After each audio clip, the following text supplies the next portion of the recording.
This one's for couples. 13 embarrassing questions. Who overthinks everything? Who showers less? Who is always eating? Who has a nicer butt? Who is more possessive? Who drools more? Who is a better driver? Who curses more?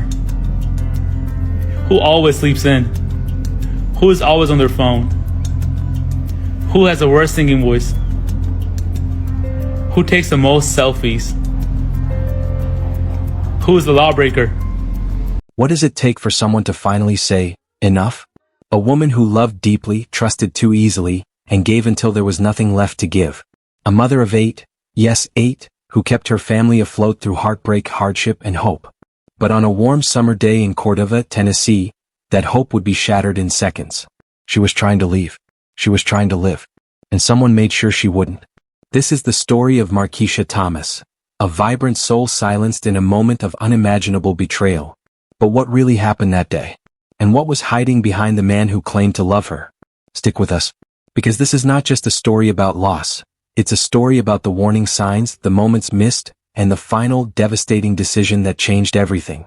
You're watching True Crime Watch HD. If you're new here, make sure to hit subscribe. We dive deep into the most gripping cases that deserve to be heard, and stories that can't afford to be forgotten. Let's begin. Before we talk about the tragedy, we have to talk about the woman. Marquisha Thomas was a giver. Her younger sister once said, she had a heart bigger than most. And from the outside that was obvious. She was just 29, but she was already the glue of a family with 8 children, many of them from past relationships that ended in heartbreak. It wasn't easy. In fact, it was nearly impossible. But Marquisha made it work. She held down multiple jobs in Cordova, Tennessee, to keep the lights on, the fridge full, and her kids safe. Every day was a balancing act. And every night ended with exhausted hugs, school uniforms ready for the morning, and the quiet kind of love only a mother understands. And yet, despite everything, Marquisha still believed in love. Not the kind in fairy tales, maybe, but a steady kind.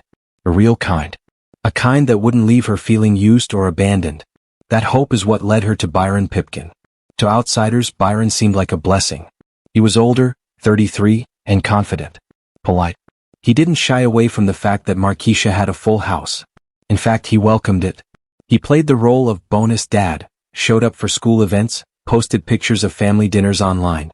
There were even playful videos, couple challenges, those TikTok-style quizzes where people ask each other who's the better driver, who's more stubborn, who snores louder. They looked happy. But social media is often the sharpest disguise. Behind the filters and the jokes was a relationship built on broken promises and growing tension. It started with small things, raised voices, cold shoulders, unexplained absences. Then it escalated, jealousy, control, manipulation. And eventually, violence. Marquisha's close friends noticed the shift first. Then her family. Her once joyful social media posts turned cryptic. Vague quotes about heartbreak, strength, and survival. To the outside world, she never said exactly what was going on. But her father, Marcus Briscoe, knew. And he was worried. He told her plainly, if he's hitting you, pulling guns on you, you have to get out. Or he's going to kill you. That wasn't a metaphor. That wasn't dramatic. That was a father's last line of defense. But if you've ever known someone in a toxic relationship, especially with children involved, you know it's not that easy. Love complicates things. Hope clouds judgment. And fear paralyzes. What Marquisha may not have known was that Byron Pipkin wasn't just a bad partner. He was a man with a record. In 2012, he'd been convicted of aggravated assault. Since then, more charges had followed, possession, domestic violence, and more. And yet, like so many abusers, he had mastered the art of disguise. One moment, explosive rage. The next, crocodile tears and promises of change. I'll do better. I'm working on myself. I just need help. And each time Marquisha stayed. But she wouldn't stay forever. That morning, nothing seemed out of the ordinary, at least not from the outside. But inside their home on Crosswood Lane, something had shifted. It started with an argument. That much is known. One of the children, just 10 years old at the time, was nearby, sitting quietly in the garage inside a car. That child would later say, it wasn't the first time things got loud. But something about this time felt worse. Suddenly the voices got louder. Then a slam. Then silence. Then footsteps. Then, through the crack of the garage door, he saw his mother run. She wasn't just stepping outside. She was fleeing. Running toward the front yard, barefoot, unarmed, desperate. And that's when it happened. Gunshots. We won't replay the sound. But what we will tell you is that what came next haunted that child forever. Byron Pipkin stood over Marquisha, then dragged her body back into the garage. At that moment, inside that car, her son froze. He couldn't move, couldn't speak. All he could do was hide. Byron didn't know he was there. And thank God for that. A short while later, a 911 call was placed. It was Byron. His voice, shaky but controlled, told the dispatcher that an unknown assailant had entered their garage and opened fire on his girlfriend. He even gave a name police later confirmed had nothing to do with the case. A name he invented. He said he was chasing the suspect.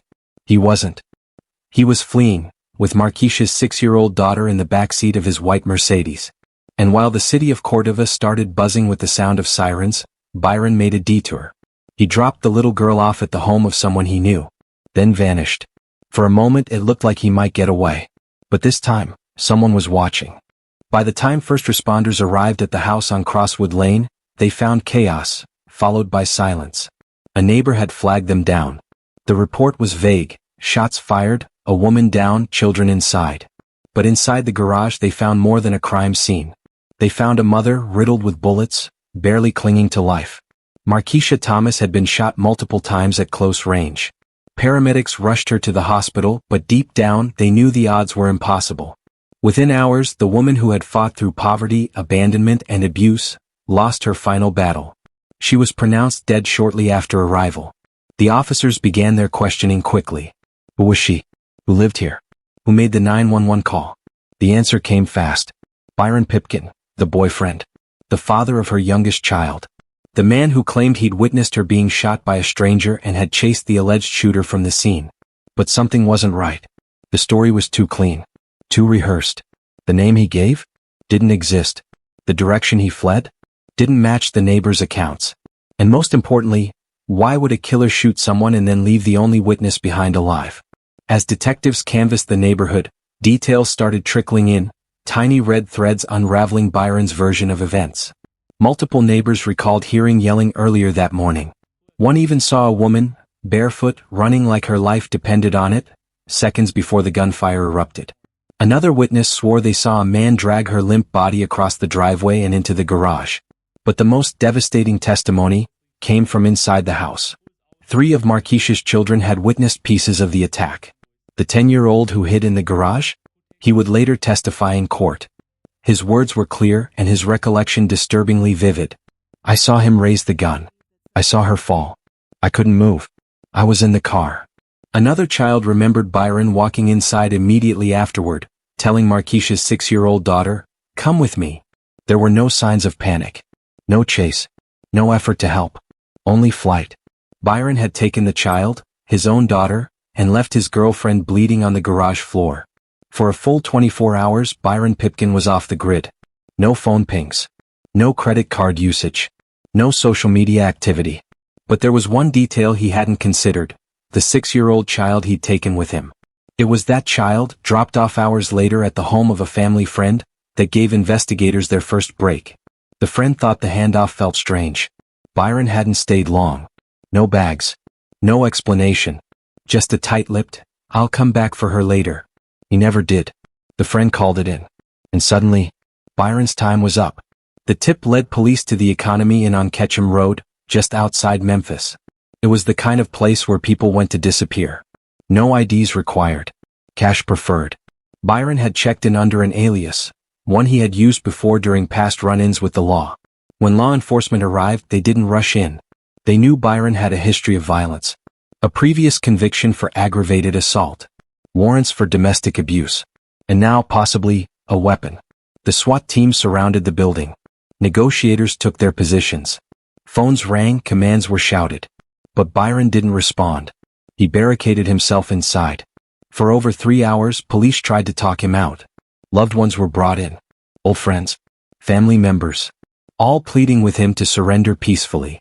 Eventually, he cracked. Byron Pipkin walked out of room 208, alone, unarmed, and expressionless. His arrest was quiet. Almost anticlimactic. But the weight of his actions was just beginning to come to light. Once in custody, Byron's lies began to fall apart. Ballistics matched the bullets to a weapon traced back to him. Security cameras showed no sign of the real shooter he claimed had fled the scene. The invented name he gave during the 911 call was proven completely false. Detectives combed through his phone records and found concerning messages, including one where he referred to Marquisha as the reason his life was stuck, and another, more chilling one, sent weeks prior. "If she keeps pushing me, I'ma snap." It wasn't a threat shouted in anger. It was a calculated, typed message. That single sentence would later be presented as evidence of premeditation. But the most damning part of the investigation wasn't digital. It was human. Nearly 2 years after the murder, in early 2024, Byron Pipkin finally stood trial. The courtroom was tense. Rows of Marquisha's family packed the benches. Siblings, friends, her father Marcus, still visibly shaken. And then, the children. 3 children, all under 13, took the stand. They didn't cry. They didn't stutter. They just told the truth. One after another they shared what they saw. The screaming. The running. The moment their mother was shot in the yard.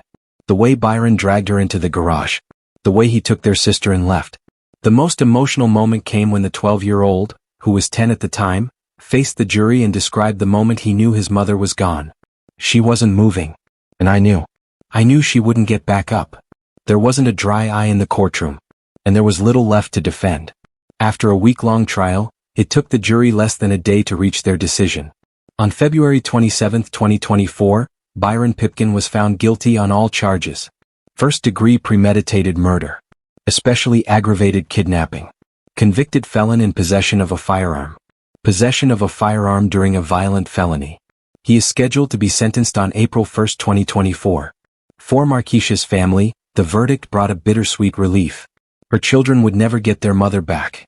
But they would know that justice had spoken, and it had spoken loudly. Her father said in an interview, "They don't know what it's like to lose your only daughter. My baby didn't deserve that." And he's right. She didn't. Marquisha's story isn't just one of tragedy. It's one of resilience, of love, of missed warnings and quiet strength. She did everything she could. She believed in change. She gave someone the benefit of the doubt, and it cost her everything. Her legacy lives on through her children, through her family, and now, through stories like this one. So many women suffer in silence. So many signs are ignored. So many Marquishas never get to walk away. Let her story remind us.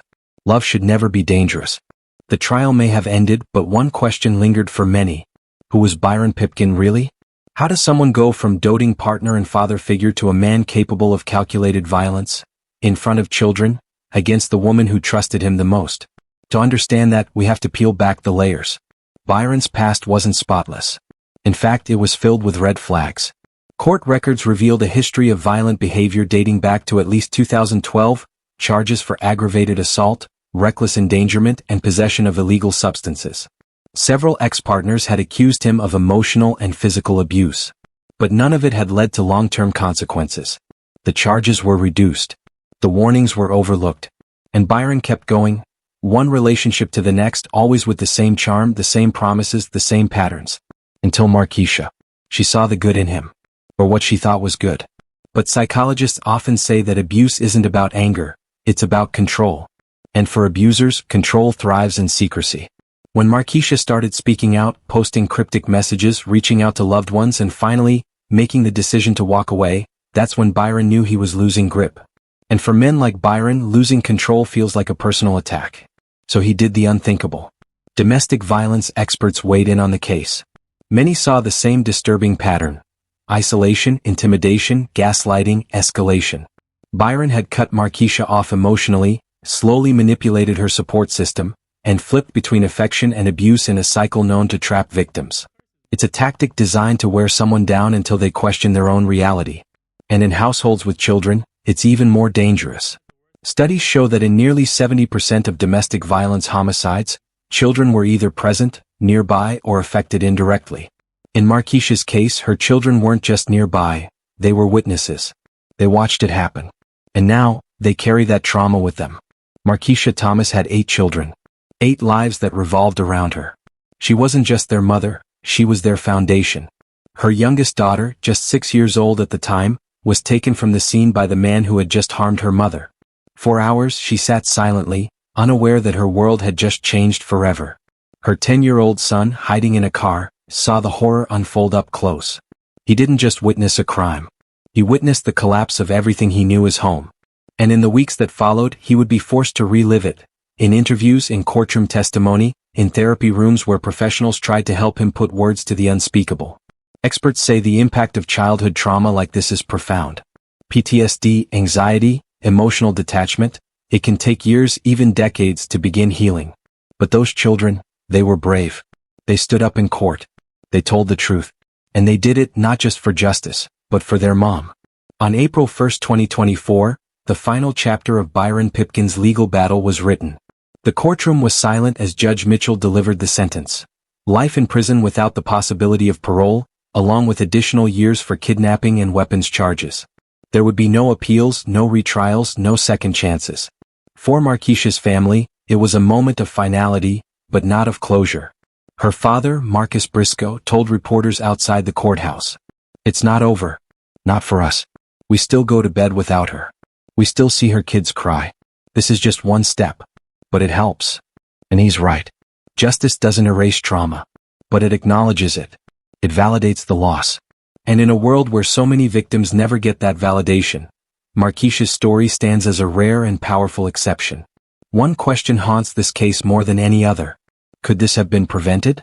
The signs were there. The social media posts. The family warnings. The red flags in Byron's past. The police reports from years before. So why wasn't more done? Domestic violence remains one of the most underreported and misunderstood crimes in the country. Victims often fear retaliation, judgment, or losing custody of their children. And many times, abusers are skilled manipulators, especially when it comes to law enforcement and court systems.